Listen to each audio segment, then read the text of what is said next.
I like the look of a lot of the Image Comics characters in the comic books. I kind of think that they ripped off certain characters, especially one adamantium skeleton character from Marvel. I mean, just look at this guy is called Troll, once a hero. I take it it's a very diminutive guy, like a certain adamantium skeleton Marvel character who also likes to smoke cigars and has a very similar hairdo and mutton chop do here. So yeah, I don't know what the deal is with this Troll guy. I just got it because it's #1 from August of that year. I was a big X-File fan.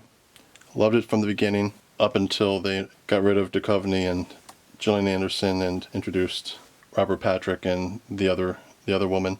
X-Files #1, first collector's item issue. This one actually was published by Topps Comics. Here's Prophet #1 from Image Comics. Even Ghost Rider got in on the foil cover fed. Looks like this is the 50th issue, double-sized 50th issue of Ghost Rider.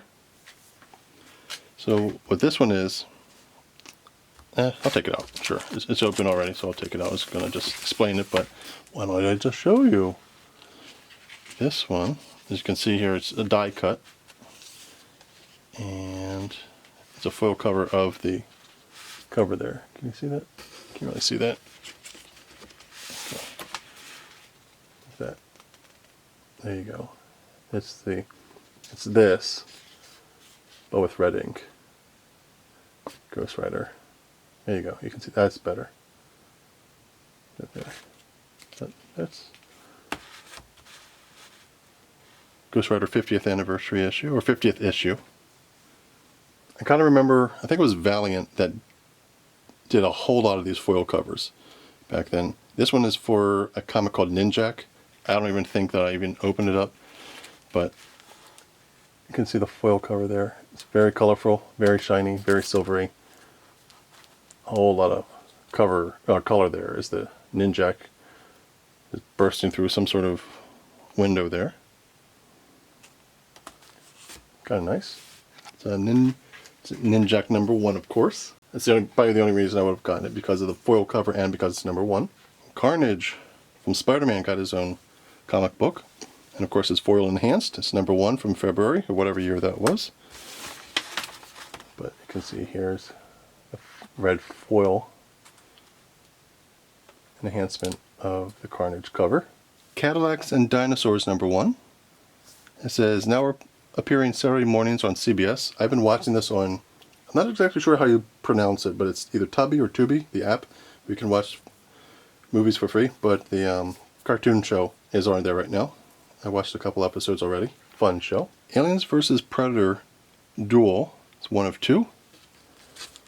And here is, in the same baggie, is 2 of 2. And along with that, I have Aliens vs. Predator War. This is number 04. I'm not sure if I have the other ones. I have to still dig through this bin here, but here's number 0. Number 0 of 4 of Aliens vs. Predator War. And another enhanced comic cover. Superman in Action Comics number 695, January of 94. Superman, and I guess that character is called Cauldron. I never saw him. I don't know about that one. But it's very shiny, silvery. Superman has a mullet there. Bit of long hair there, and looks like Lobo's in it too. Kind of like Lobo, the fun character. But there's the foil enhanced cover of this issue of Superman in Action Comics. I guess I was on a Superman kick there for a while after he died and came back. Here's Superman, The Adventures of Superman number 505 from October of 93. The Adventures of Superman number 501. Superman in Action Comics number 687. Here's more Reign of the Supermen issues. The Adventures of Superman number 501. Superman number 78.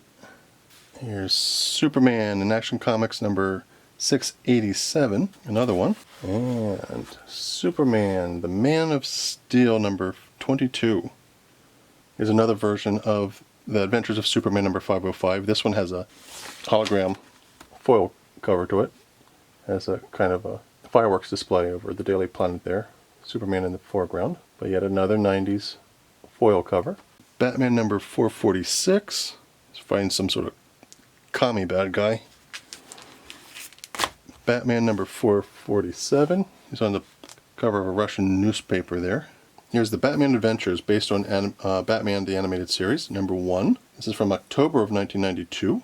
Got the Penguin there with Batman looming over Gotham City there. So Batman was always one of my favorites, if not my most favorite comic book character. It's Gotham Knights, number 1. Now, this was a graphic novel that I bought and I liked. It's Batman, Son of the Demon. It has a wraparound cover. It's a story where Batman, I think he fought alongside Ra's al Ghul and his daughter here. There's some sort of, I flipped through it just to get my memory back, and it has something to do with something with the Cold War. There's a Gorbachev's in it, and so it's basically a Batman and Ra's al Ghul and his daughter there. Batman versus Predator. It's number 1 of 4. I think I only got this one just because it was number 1. There's another graphic novel that I had fun reading. There's Batman Year 2. Another wraparound cover. Goes on to the back here. That character there. Another crossover. Frank Miller and Todd McFarlane had a Batman Spawn crossover comic, and got 2 of these. Here's one, and I think this is the second one. I don't think it's the same one. This one's called War Devil. Here in the same baggie is the Astonishing X-Men number 1 Deluxe.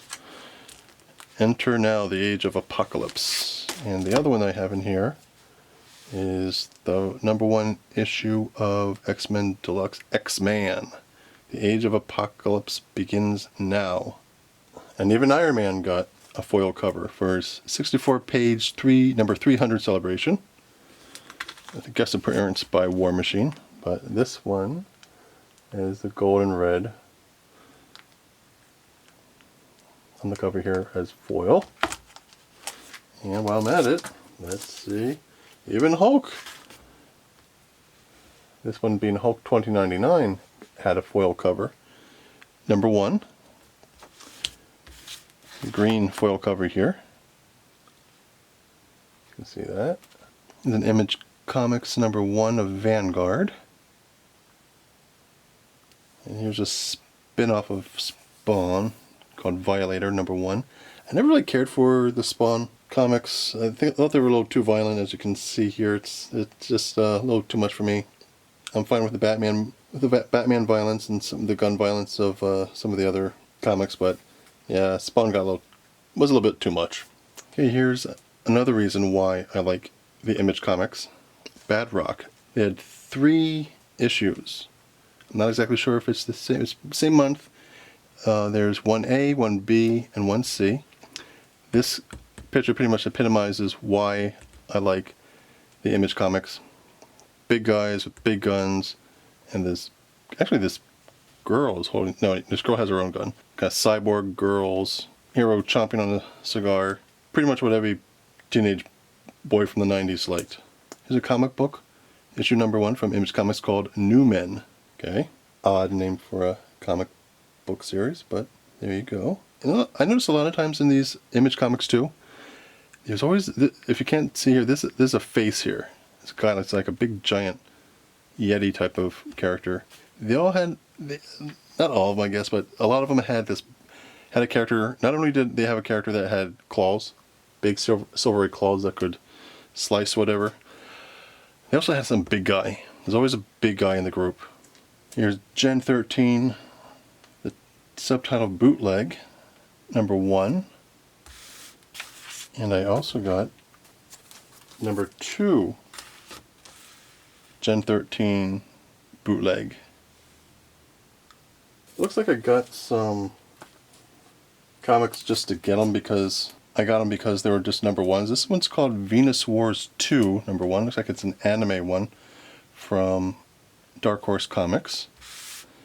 And I also have Project A-Co, number 1, from Malibu Comics in full color, US manga.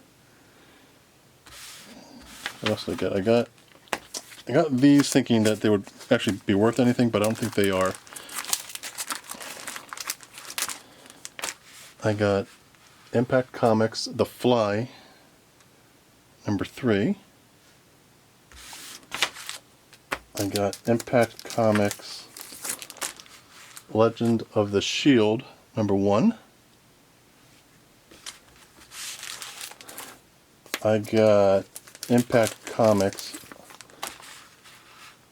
The Web, number 3. Thinking that would be worth anything, but I don't think that it is. There's a crossover, The Web and The Fly, number 5, by Impact Comics. Oh, but wait, there's more. Got The Fly, number 1, by Impact Comics, and I got The Fly, number 2, by Impact Comics. And here's 3 Jabba the Hutt comic books here.